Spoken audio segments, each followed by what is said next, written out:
जय श्री कृष्ण। श्रीमद् भगवद गीता अध्याय 2 श्लोक 31। स्वधर्मपि चावेक्षया न विकम्पितुमर्हसि धर्मयाधे युद्धाश्रयो नियत क्षत्रियस्य न विद्यते।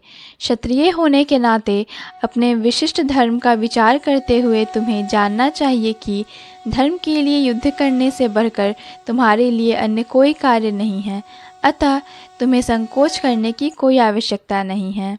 अर्थात सामाजिक व्यवस्था के 4 वर्णों में द्वितीय वर्ण उत्तम शासन के लिए है और क्षत्रिय कहलाता है।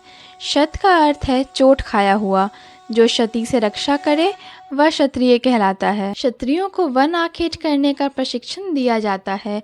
क्षत्रिय जंगल में जाकर शेर को ललकारता और उससे आमने सामने अपनी तलवार से लड़ता था। शेर की मृत्यु होने पर उसकी राजसी ढंग से अंत्येष्टि की जाती थी। आज भी जयपुर रियासत के क्षत्रिय राजा इस प्रथा का पालन करते हैं। क्षत्रियों को विशेष रूप से ललकारने तथा मारने की शिक्षा दी जाती है, क्योंकि कभी कभी धार्मिक हिंसा अनिवार्य होती है। इसलिए क्षत्रियों को सीधे संन्यास आश्रम ग्रहण करने का विधान नहीं है। राजनीति में अहिंसा कूटनीतिक चाल हो सकती है, किंतु यह कभी भी कारण या सिद्धांत नहीं रही।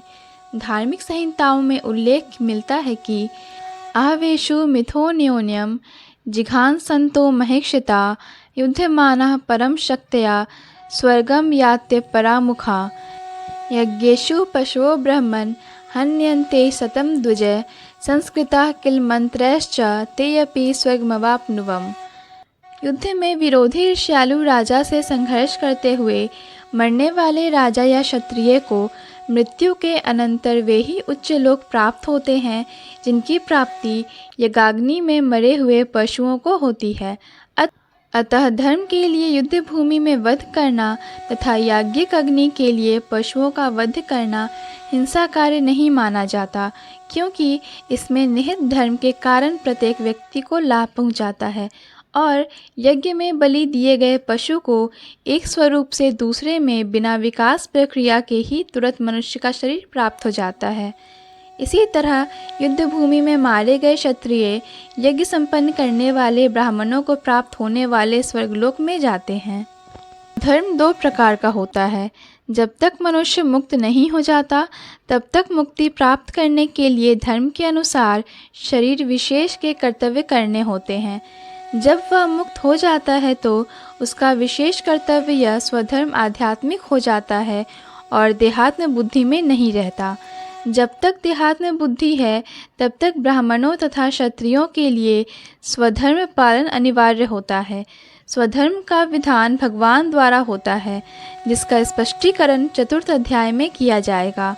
शारीरिक स्तर पर स्वधर्म को वर्णाश्रम धर्म अथवा आध्यात्मिक बोध का प्रथम सोपान कहते हैं।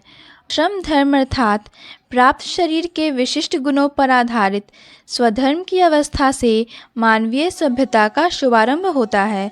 वर्णाश्रम धर्म के अनुसार किसी कार्य क्षेत्र में स्वधर्म का निर्वाह करने से जीवन के उच्चतर पद को प्राप्त किया जा सकता है। जय श्री कृष्ण। पूर्ण भगवद गीता के श्लोकों को सुनने और समझने के लिए कृपया हमें सब्सक्राइब करें। वीडियो पसंद आया हो तो लाइक और शेयर करें।